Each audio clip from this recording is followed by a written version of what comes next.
Letisha Wexstten next on City Corner.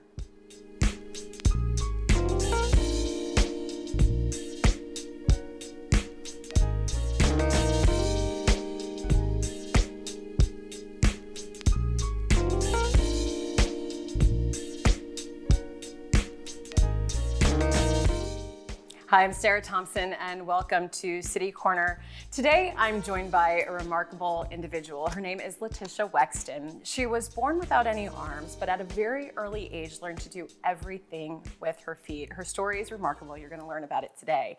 She also started a new business venture. It's called V15able, and it's a platform to help disabled people in the job market. So we're gonna learn all about that as well on today's show.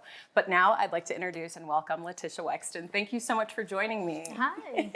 It's so good. And I was saying to you right before we started, I've watched so many videos on your YouTube channel, and I feel like I know you, even though we just met today. And I want to start off actually with that first platform before your business venture. We're going to throw up some screenshots. Tell me about this YouTube page. It's called Tisha Unarmed. You've got millions of hits on some of the videos, and you are known then really around the world for viewers that you have. How did this all start for you? It started when my friends really encouraged me to start a YouTube channel. They said, hey, you're really funny and you go on lots of adventures and you have lots to say. Why don't you start a YouTube channel? And I thought about it for a little bit, and I was apprehensive at first because I thought, this is the internet. People are going to make fun of me. I don't really want to put myself in that type of situation. But the more I thought about it, I was like, well, why don't I just make one video, see how it goes, and if it doesn't work out, then I don't have to put myself out there. And with my first video, it went viral immediately, and within a month I was on Tosh.0 and several other reality TV shows, and it just blew up almost immediately, and it was amazing to see the positive impact that it had.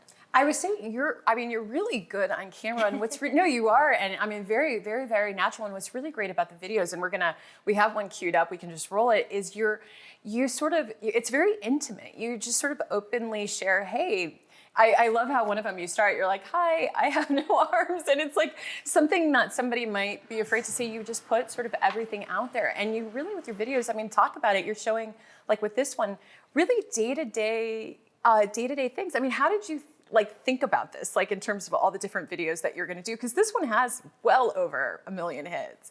How did you think about the topics that you were going to cover? I just went through my day-to-day activities and thought, well, I should make a video about this, or this is something that I get a lot of questions about.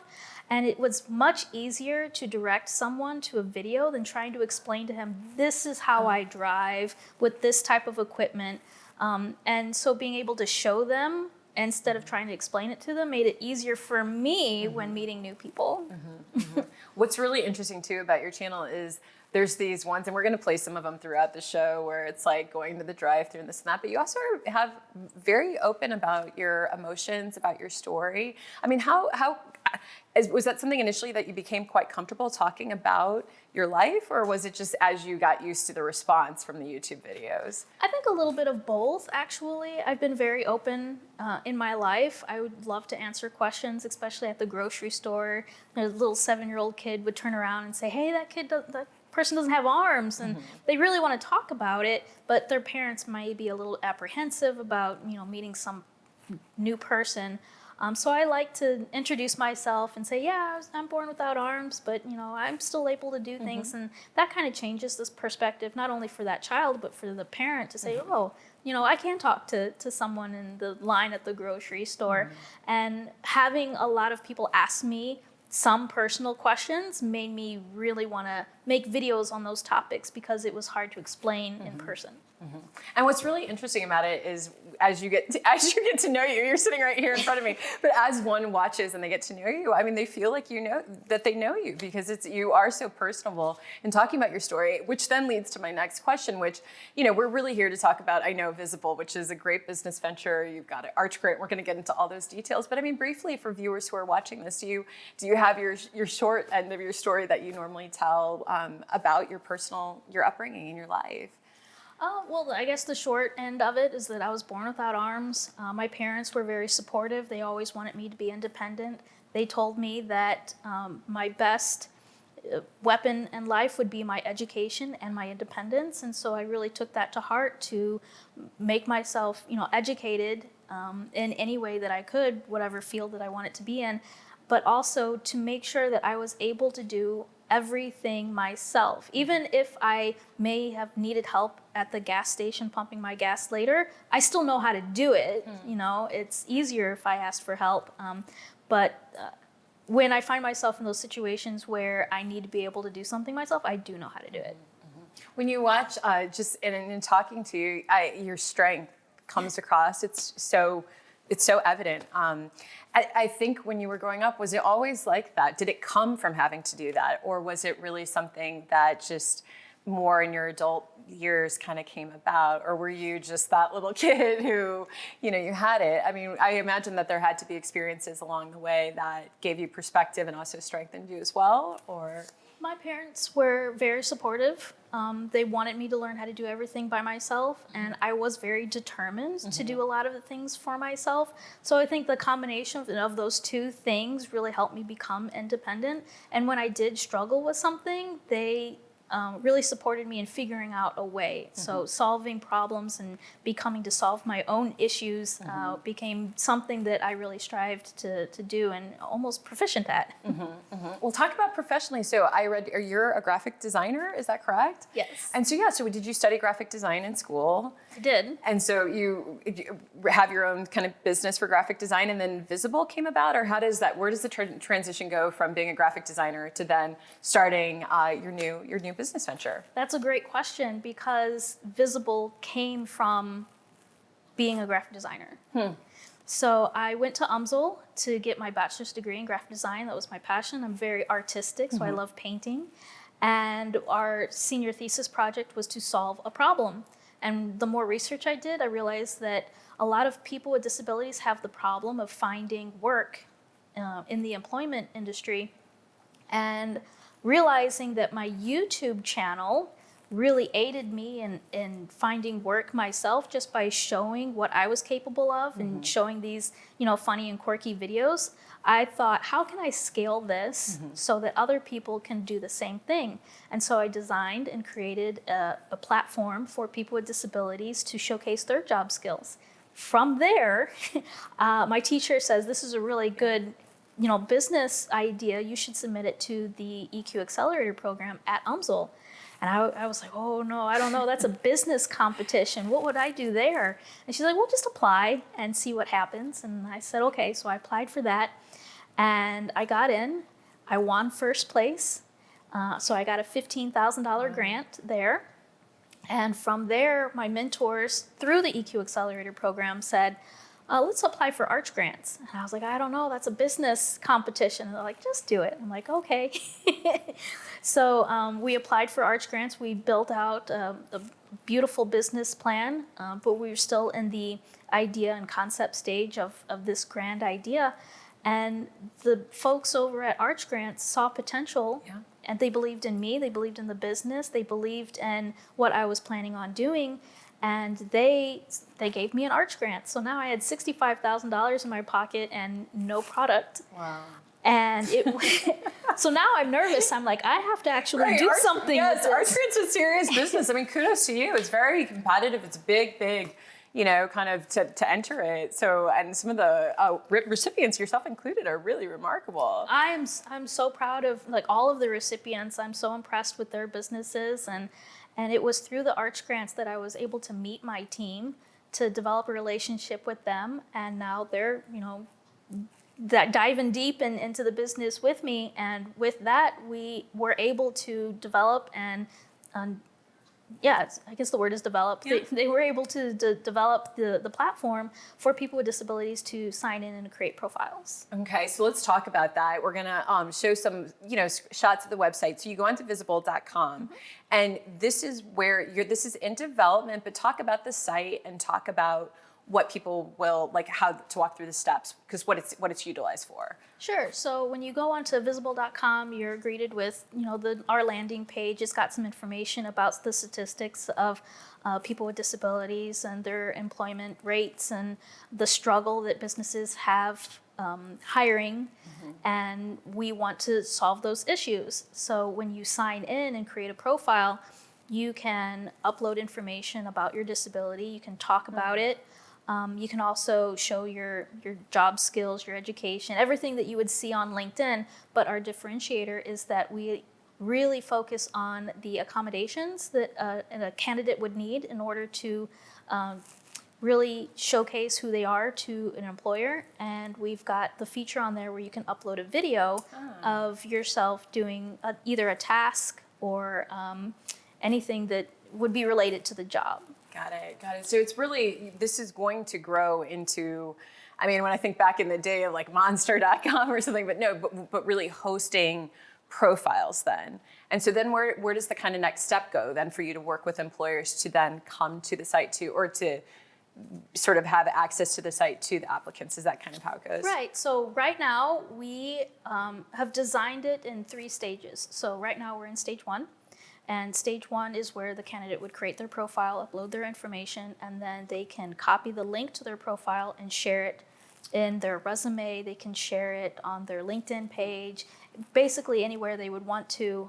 Cover letters would be a great place to share your profile. That way, your profile is being shared from you and not just out in the open by everyone on the internet. Future iterations will have messenger features so that you can message back and forth between employers and job posting sites. So employers will be able to post jobs onto the site, and then you can actually see what jobs and apply for them through there. Oh, that's great. I mean, it's really thought out. I want to get into more of that. We're going to take a quick break. We've got the information there for you on the screen. So we've got 2 graphics for you. The first is visible. I think it's the first one. There we go. This is visible, and it has, and I'm going to ask you about that with the 1.5 when we come back, but that's the website, visible.com. You can follow on LinkedIn and Instagram, and then also we want you to be sure to see the YouTube page that we were talking about called Tisha Unarmed, and so you can follow that. There's both the URL there as well as the handle, but we're gonna take a quick break and we're gonna have more with Letisha Wexstten when we return. Stay with us.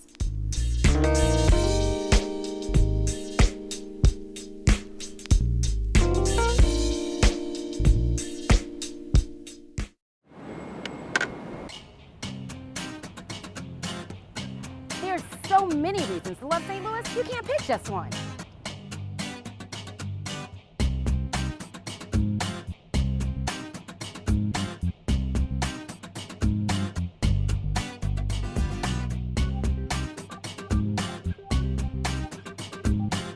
From the arts, architecture, and culture.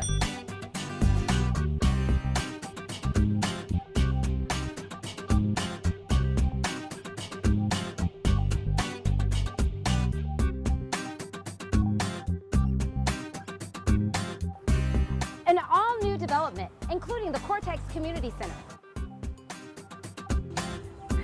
And you're never too far from great music and entertainment.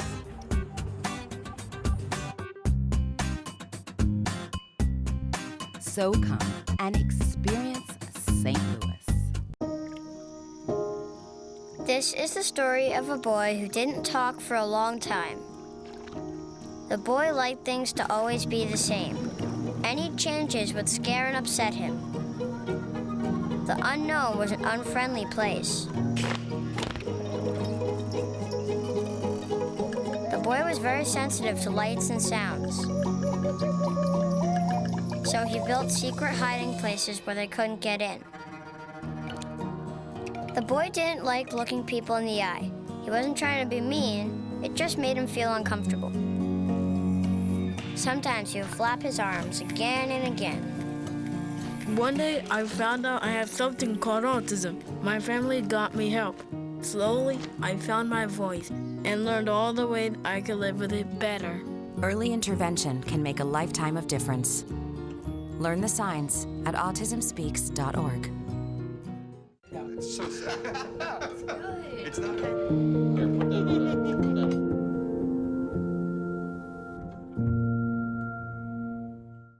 If you smoked, this new lung cancer screening could save your life. Visit SaveByTheScan.org.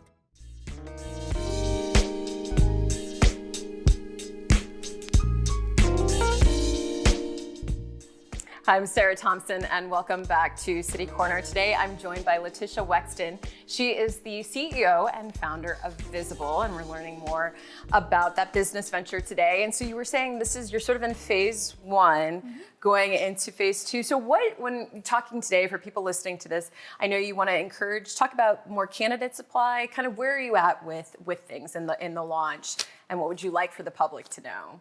Yeah, so right now we're in phase one, like you said, and we are looking for more candidates to apply.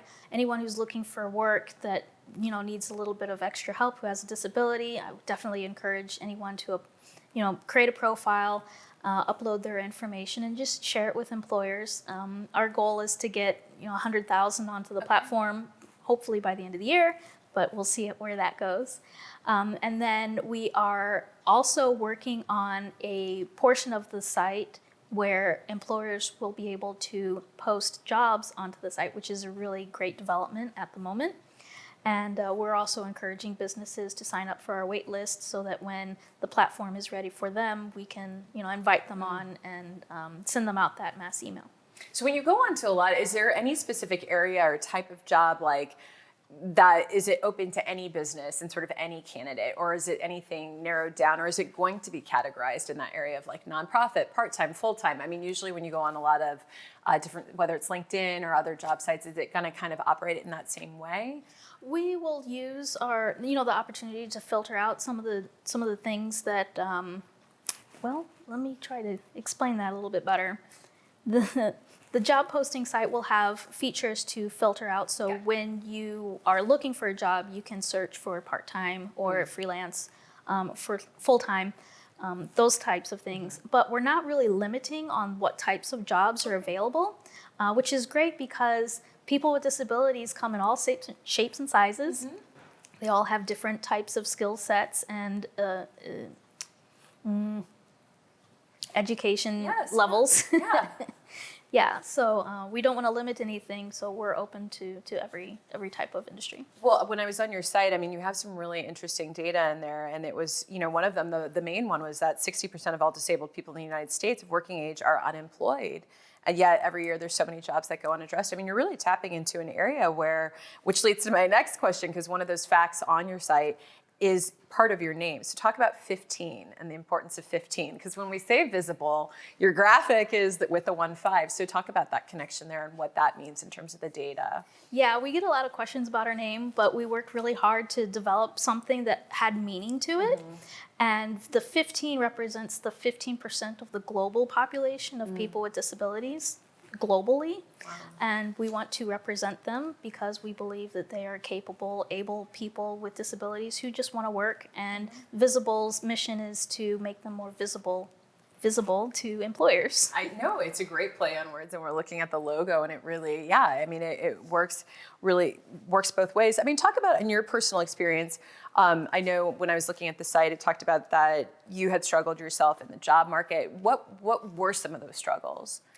A lot of my struggles were really in the interview process because my portfolio was pretty solid. My resume was really nicely designed and well put together.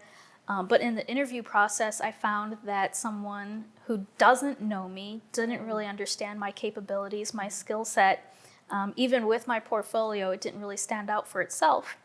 And I could see that they really had a lot of questions about, how are you going to get to work? How are you going to use a computer? How much is it going to cost me to hire you? And so at that point, it almost seemed easier for an employer not to hire someone because of all the litigations that might come with it. In reality, it doesn't cost anything to hire me. The accommodations that I would need are fairly cheap. I need a taller chair, like a drafting chair, so I could reach the computer, and I can use a normal mouse and a normal keyboard, but those questions weren't addressed in the interview process, and I didn't get many callbacks. But it wasn't, and this was before my YouTube channel, so I'll say that. As soon as I started uploading videos of my daily life without arms and explaining how capable I was, I had 6 job offers within the 2 months. Yeah, it's so interesting because it's such a we were talking about this too off camera, these barriers of communication. And I will say your sister who's off camera here in the studio, but said breaking the ice, which I thought was really a great way of putting it, because I think people want to ask you things, but they're maybe hesitant to or afraid to, or they don't want to offend you. But to your point, that can then be a barrier. You're clearly out here willing to talk, and you're, so eloquent in telling your story, but so many other people may be hesitant to do that or may not be able to articulate their story as well. So how is this now that you've done this? Are other people seeing you and saying, yeah, I want to get out there more? I mean, what's kind of been the response? I know you've had some success stories. You want to talk about some of those? Absolutely. So, for example, there's a young woman that I met. I actually reached out to her and I said, hey, I noticed that you have a disability and that you're looking for work. Can I talk to you about V15able? And she's like, oh yeah, absolutely. So I explained to her, we're here to make you more visible to employers and we want to help you. And she's like, okay, great. And her name is Emma, but I won't give too much detail. Sure. And after talking with her for, once a week for several weeks, we really narrowed down what her job goals were, what she wanted to do, what her capabilities were, and what accommodations she would need. She filled out her profile, she shared it with employers, and at the end, she has 2 job offers now already, and she's like, I don't know which one to take. Right. Now she's overwhelmed with the amount of job offers she has, and she told me that after talking with me and learning more about V15able, she had more confidence to apply for those jobs. And she felt more comfortable talking about her disability, and it made it easier for her to feel more open with employers that immediately gave value to those employers, and they saw her worth in that moment and said, yeah, let's hire you. Let's go. And now she can't even think about which job to pick out because she's so excited. Oh, that's a really great story. I mean, you and it really speaks a lot. I mean, I think too, with your character and your strength, it comes across. I mean, it's very, when watching your videos, I mean, it's contagious, really. I mean, you just know, because there's a lot of, sincerity in what you're doing, and just honesty and transparency and strength. And I think it really rubs off on people. I mean, we find our gifts in very unique and odd ways, and this is clearly a gift of yours. I want to get to some of your artwork too, because we've got some footage. So in addition to being a graphic artist, you paint. I've got many hats. Yeah. Yes. Many hats. CEO. Yes. Founder, CEO, artist. So you also paint. We're going to take a look. We can just run it even as B-roll. Tell me a bit about some of these paintings. I mean, on your site, you have a lot that you're painting. When did you start doing this, as a child, or is it later on? Usually a lot of graphic artists I know have that kind of arts foundation. So is that the same thing for you? Do you want the full story? I'm sure. Yeah. So it'll accompany the video well when we run it. My parents decided when I was early on that they wanted to move to Jordan, which is a third world country, and it's not very accommodating for people with disabilities. So even though I had to fight the school system to actually get into a private school, that didn't mean that they had to teach me. So instead of learning, which I probably should have been, I would draw pictures, and my father bought me my first sketchbook and some crayons, and I spent a lot of my time drawing.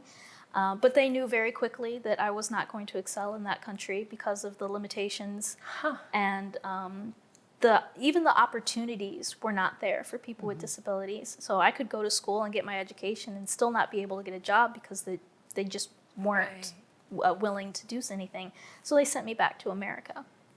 And it was here that, probably in my adult life when I was around 20, someone asked me, oh, you don't have arms. Are you part of the Mouth and Foot Painting Association? I was like, no, what's that? And he goes, oh, you should check it out. So I did, and the Mouth and Foot Painting Association is an association that pays a scholarship to artists who paint with either their mouth or their foot.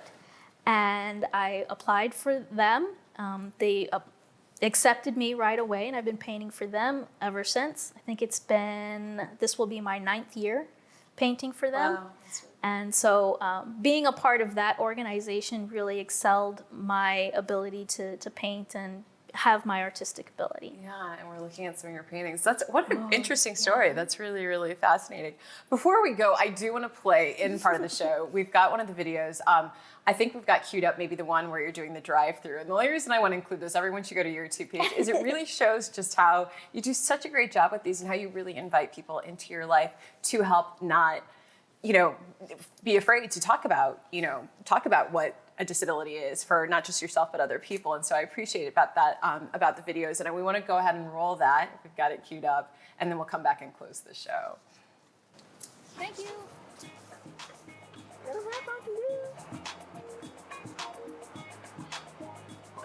Yeah, it's just so. Female and a male? Yeah. 1341. Oh, Deanna, that is awesome. Thank you.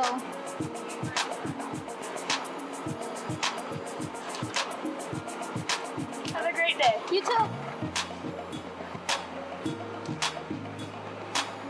Oh. I do myself.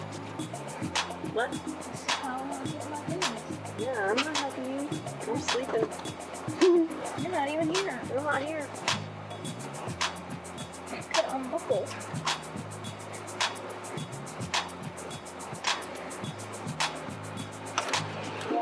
Hello.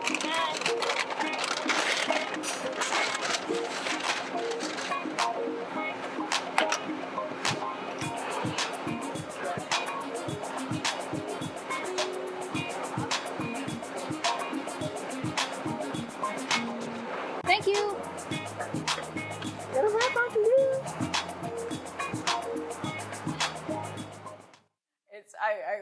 I love that video. I mean, really, I think for people at home, please check out the YouTube page. You do such a good job. Thank you for what you're doing, not just here in St. Louis, but really for the world, for sharing your life. It's very inspirational. It's very powerful. Thank you. Thank you for having me here. Yes. I know, just one small snippet at your life. And we're going to put up the full page graphics so you can see. If you want to learn more about Visible, please head to their website. It's Visible. We talked about with the 15, but visible.com. You can also follow them on Instagram and LinkedIn and just spread the word about it, get people to register for candidates and businesses. So please share that. And then, of course, if you want to follow Letisha on her YouTube page, be one of the many thousands, hundreds of thousands, millions of followers, then head to Tisha Unarmed. Are you going to have a video soon? A new video coming up soon? Yes, I'm actually working with a friend of mine who's going to help me with editing and making a list of videos. It's been a while since I've made a video since I've started the company because I've been very busy trying to run that. But now that things have slowed down a little bit on that side, hopefully, we're expecting things to pick up, but I've got time now to make videos, and I'm so excited for all the amazing new things that are about to come. I know you're doing a lot, but hats off to you. It's really, I feel like you've kind of really seized your moment right now, right? With your company and with everything, and I just so appreciate you being here. All because I made a peanut butter and jelly sandwich. That'll be the next, you'll have to tell me about that one next time. Thank you so much for being here. Thank you. And thank you at home for watching, and keep it right here on STL TV, Experience St. Louis.